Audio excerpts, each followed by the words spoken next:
Shalom, selamat malam. Salam, selamat malam. Terima kasih Mama Li semua sama-sama dengan Kotong Pemuda Nasaret. Kita Debinda Paroka dan ini kita kawan. Iralado. Oke. Nah, Mama di sini kan sebagai Ketua UPP di tingkat Jemaat Nasaret Jawa Timur ya, Ma ya. Jadi UPP Diakonia. Oh ya, UPP Diakonia. Ya. Terima kasih suka singkatannya. Atau UPP apa orang lagi gitu. Dan beta rasa banyak anak muda sana atau orang-orang lain juga yang sonde kurang ini tentang UPP Diakonia pekerjaan permanen gitu. Jadi mungkin yang aku tanya Mama tuh Diakonia tuh dia mencakup apa sih Ma dia paling pekerja itu atau arti Diakonia sendiri itu apa? Nah, baik, terima kasih. Kalau untuk Diakonia, menurut saya ya, merupakan suatu pelayanan kasih bagi sesama kita yang membutuhkannya. Kadang-kadang orang berpikir bahwa pelayanan Diakonia itu identik dengan uang, dengan sembako. Padahal sebenarnya ada banyak yang dapat kita perbuat dalam pelayanan Diakonia itu. Mungkin kita mengunjungi orang sakit, kita berdoa untuk mereka, atau ada yang punya pergumulan, mereka butuh seseorang untuk hanya mengungkapkan isi hati mereka, kita dengar dan kita sama-sama berdoa. Saya punya pengalaman ya, mungkin pengalamannya untuk kasat mata manusia, wah itu sepele, tapi dulu anak-anak masih kecil ya, sibuk, pulang kantor capek, anak-anak rewel. Kebetulan ada tetangga yang berkunjung.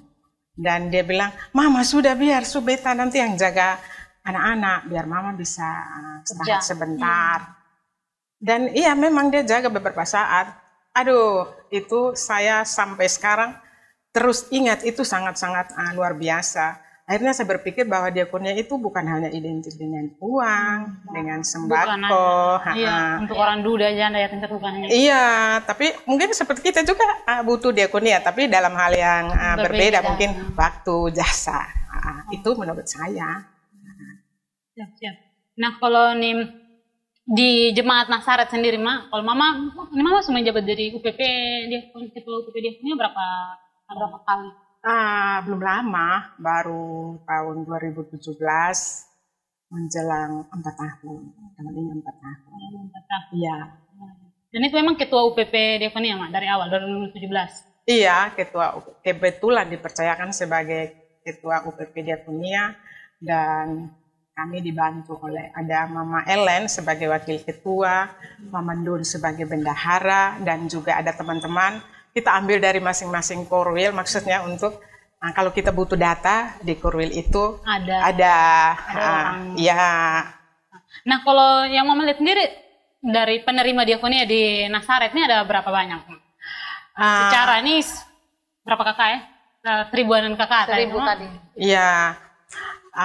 Kita pilah ya, ada yang kita Diakonia tetap itu dari awal kita layani 38 orang, tapi seiring berjalannya waktu ada yang meninggal. Jadi yang kita layani untuk sekarang Diakonia tetap itu 34 orang. Oh, jadi ada penurunan itu karena meninggal? Iya, itu yang kita layani itu janda, duda, balu, yatim piatu, kurang mampu. Berarti itu yang Mama dong layani tadi itu yang uang tadi itu, bukan yang lain-lain? Bukan yang untuk waktu atau apa? Iya, ini dalam bentuk sembako, uang, ada dalam bentuk sembako juga. Terus ada Diakonia baru-baru kan kita ada dalam pandemi ya. Itu yang dilayani itu 526 orang. Banyak sekali. Ya, karena pandemi ini. Iya, itu ada dari kas jemaat dan dari sumbangan spontanitas dari warga jemaat, jemaat Jenot, dan juga ada dari Universitas Nusa Cendana, dari Basis Kota Kupang Timur, dan juga dari Partai Hati Nurani Rakyat. Jadi itu dong donatur tetap, Ma? Oh tidak, itu waktu pandemi itu. Oh, pas pandemi saja. Jadi mau membantu. Ya, bulan April itu. Kalau untuk donatur tetap, kita sumber dananya, kalau kita yang duduk di BP UPP, dengan sendirinya kita spontanitas itu ada, untuk setiap bulan itu ada besarannya tergantung dari Kerelaan. kerelaan masing-masing.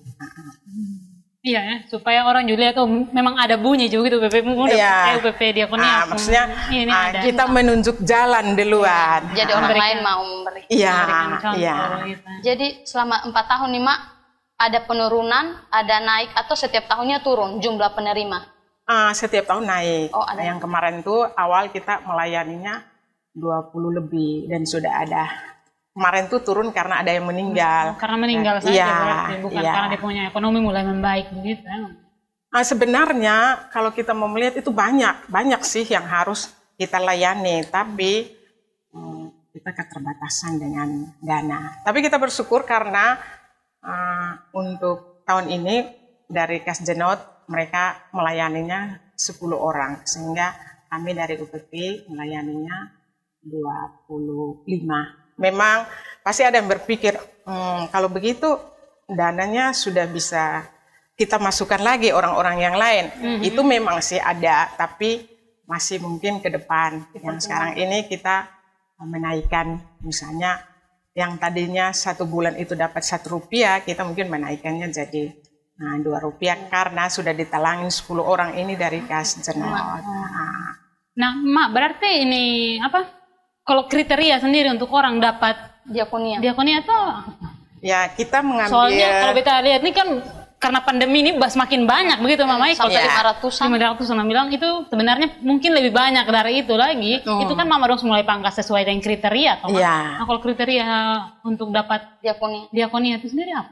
Sebenarnya kalau untuk kita beda ya, diakonia tetapnya itu kita mengambil acuannya dari sinode, terus kita mengcombine dengan aturan yang ada di Jenot dan kita menyesuaikannya dengan kondisi di lapangan. Kalau untuk diakonia tetap itu kita melayani janda, duda, balu, yatim piatu, tapi ada kriteria janda mungkin yang punya pensiun, duda yang punya pensiun, atau mungkin mereka punya penghasilan, itu tidak kita layani. Kita melayani yang memang benar-benar harus dilayani. Dan ada juga anak-anak yatim. Kalau kemarin ada yang anak yatim kita melayaninya sampai mereka kuliah. Dan sudah wisuda kita lepas karena sudah usia produktif, sudah bisa menghasilkan. Tapi kalau untuk diakonia yang pandemi, itu beda kriterianya kan, kita melihat yang PHK, ojek, dan lain sebagainya. Karena memang kondisi semua orang itu mau kemana. Montok semua untuk, yang penting mereka bisa dapat makan.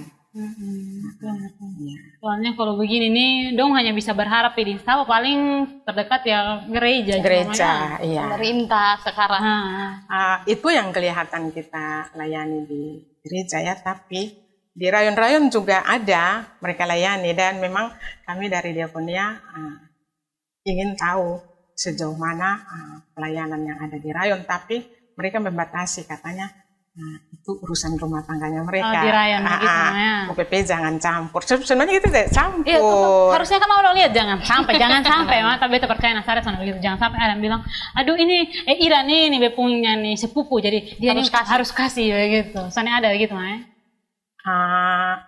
Ada sih, makanya itu yang tadi dibilang hambatan, kendala-kendala, ya ada seperti itu.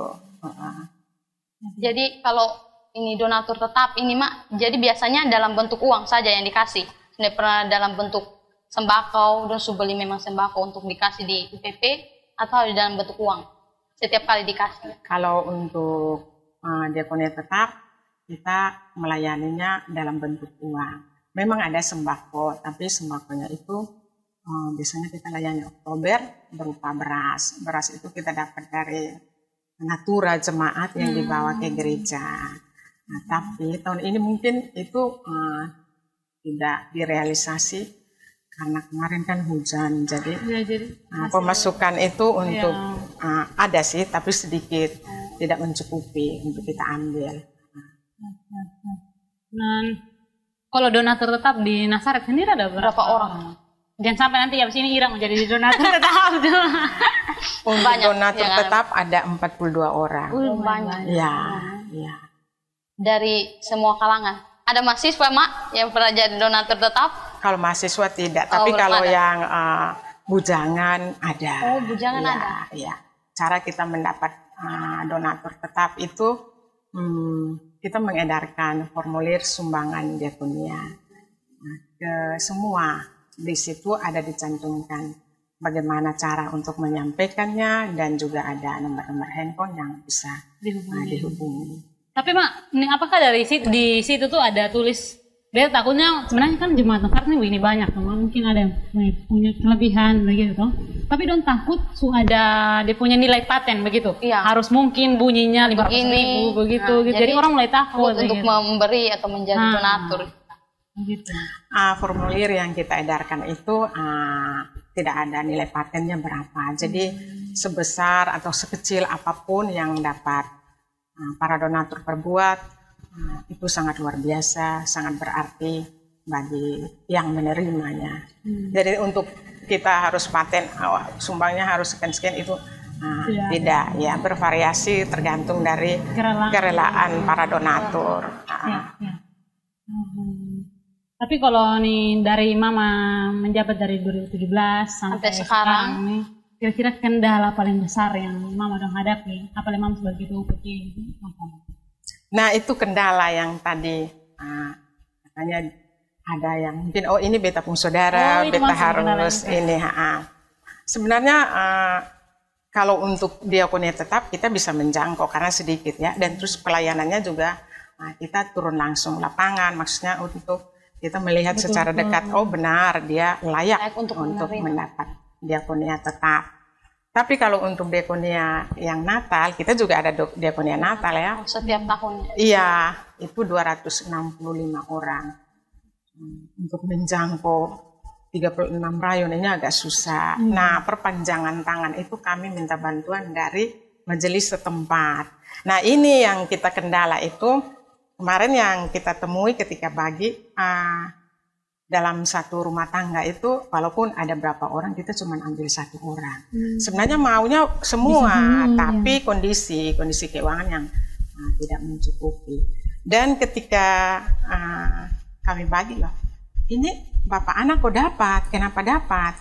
Padahal diatur oleh kita bertanya, loh kok bisa, kenapa dua-dua ini kok dapat? Yang itu tadi diatur oleh majelis, yang bapaknya ditaruh di rayon A, yang anaknya di rayon B. Nah ini kami kan tidak bisa menjangkau sampai ke sana. Memang benar kita lihat, oh marganya sama, tapi kan berpikirnya mereka tidak serumah karena beda rayon. Nah ini kendala yang harus kami mungkin melakukan kerjasama yang baik dari majelis. Maksudnya tuh supaya program kita ini tepat sasaran. Atau soalnya sampai mau pas mampi begitu, anak ada bertamu tidur tahan 2 hari ya gitu mah di sini. Jadi pas bagi anak memang jadi mungkin dia lupa ngomong, bilang, "Ma, beta ada di sini, ma, beta bermalam di sini, beta rumah di sana." Beda rumah. Beda rumah jangan gitu. Nah, kalau nih dari UPP sendiri, Mak, ini kan potong sudah tahu ya, Mak. Potong sudah coba memberikan yang terbaik begitu untuk jemaat, untuk yang memang betul-betul harus bekerja, menerima diakonia gitu ya. Jangan sampai ada soalnya yang Mama dan temui ketika bagi begitu, dia merasa, ini kok hanya begini saya kok dapat. Masih ada yang sungut-sungut, bersungut-sungut begitu, begitu. Ada kan? Mungkin kalau sepanjang ini kami dari UPP tidak menemukan hal seperti itu karena mungkin berarti memang masyarakat penerima diakonia udah baik-baik. Mungkin karena terbuka, iya mungkin karena program ini baru, mereka kan tadi yang seperti saya bilang bahwa tergantung dari yang menerima. Ada yang kok hanya begini, tapi kalau yang kami layani untuk diakonia tetap ini mereka sangat bersyukur. Mereka sangat bersyukur, bahkan aduh terima kasih, peluk cium kita, terima kasih karena yang kita layani ada yang hanya tidur di lantai, aduh sangat iya sangat memprihatinkan. Untuk itu kami mengusulkan ke gereja kalau bisa ada perhatian khusus, makanya dari gereja untuk sementara ini 10 yang dilayani, 10 orang yang dilayani. Jadi untuk kalau mereka bilang sungut-sungut kecil itu sampai dengan saat ini belum. Bahkan memang ada yang bilang, kenapa kita tidak dilayani? Banyak. Sebenarnya pingin sih kita jangkau. Tapi itu tadi, kita kendala dengan masalah dana.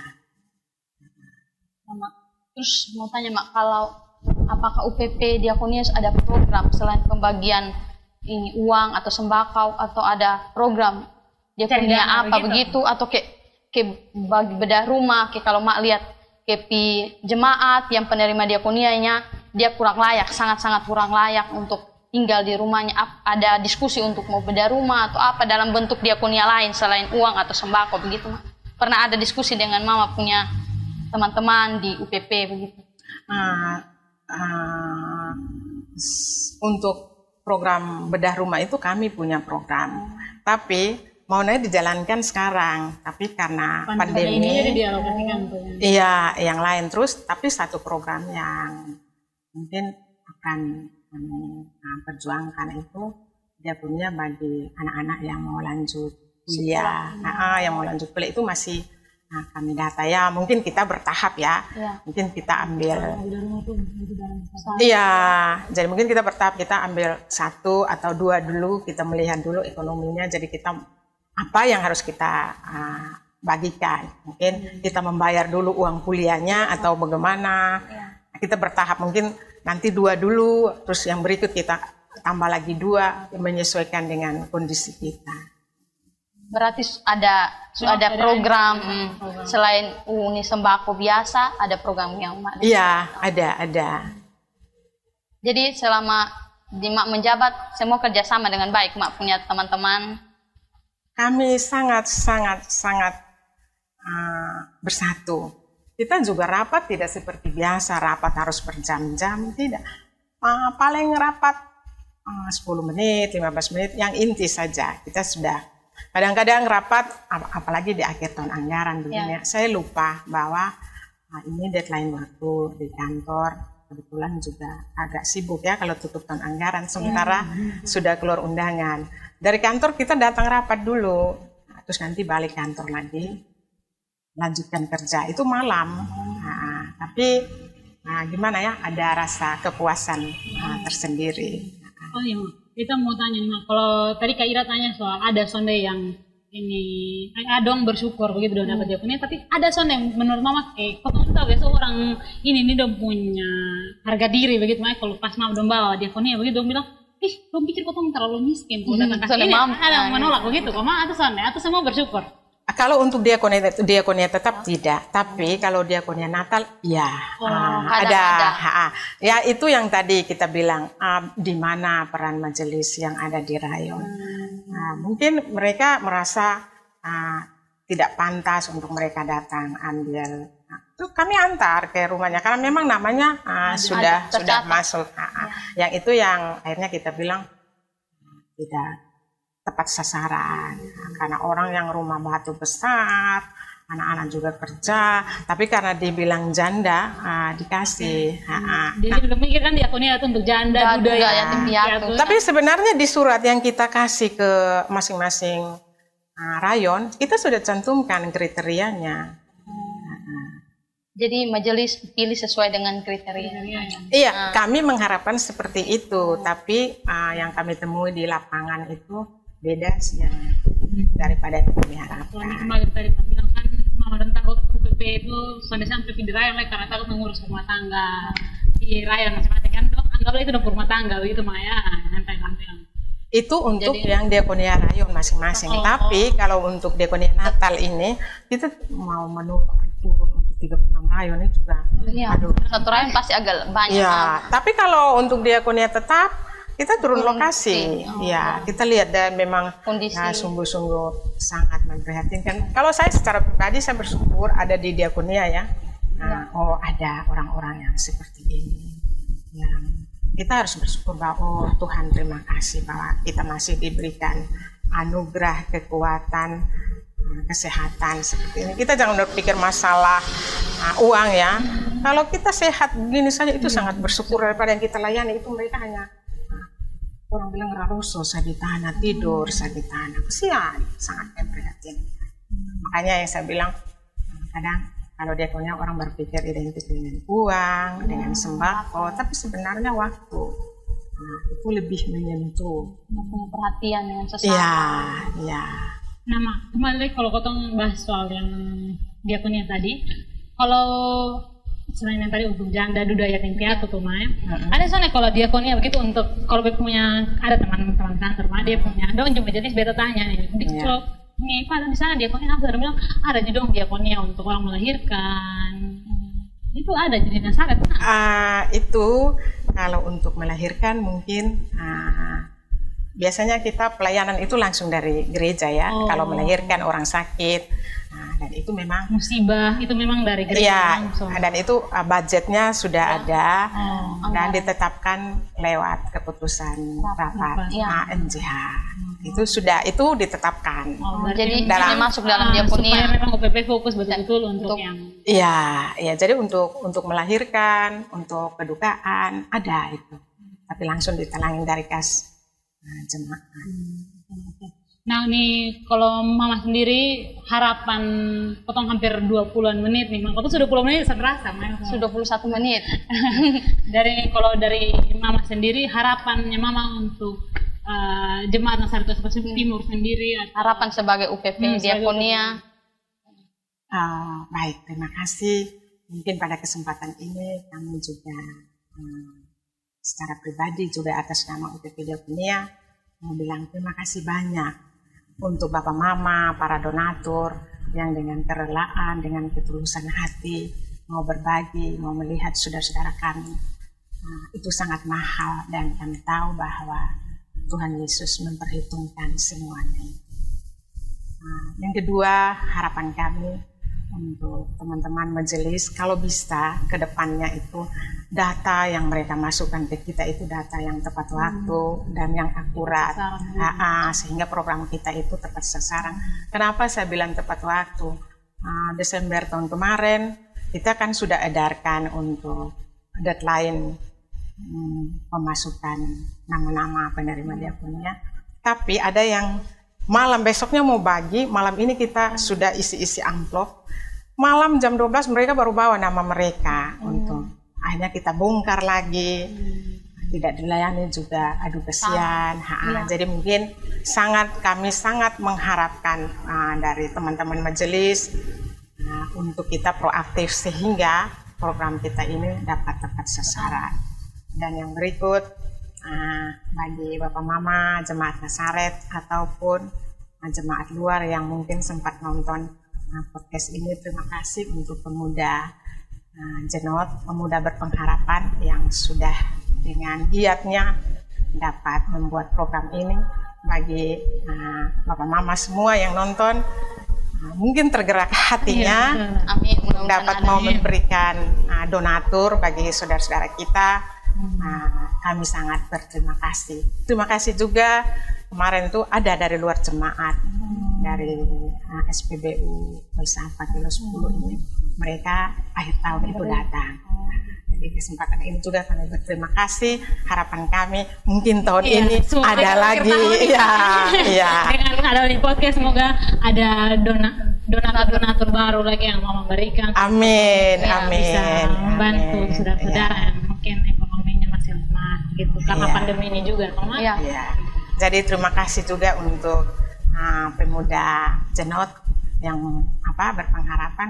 Tadi sempat bincang, son ada dana, tapi patok-patok dana itu sungguh luar biasa. Mungkin sekarang kita menabur dulu ya, nanti baru kita menuai ada waktu Tuhan ya. Yang penting semangat Tuhan. Siap Mak, terima kasih banyak untuk ini hari, untuk berbagi. Jadi semua jemaat bisa tahu, terus majelis juga bisa dengar kalau nonton, kalau untuk data-data untuk diakonia. Siap. Terima kasih banyak. Terima kasih. Shalom.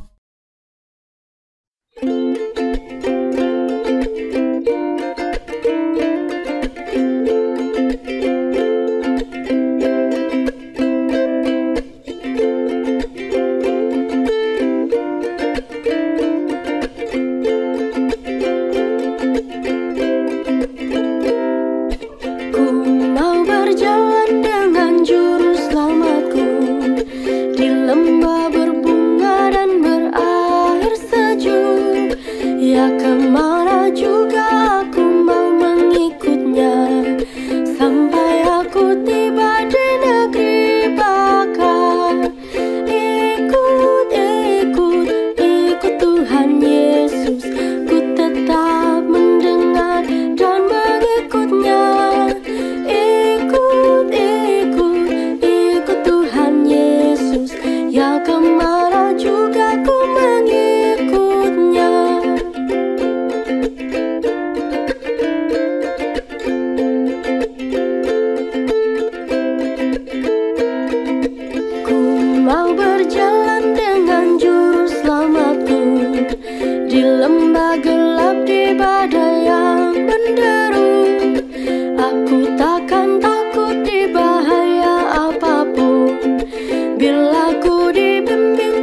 setuju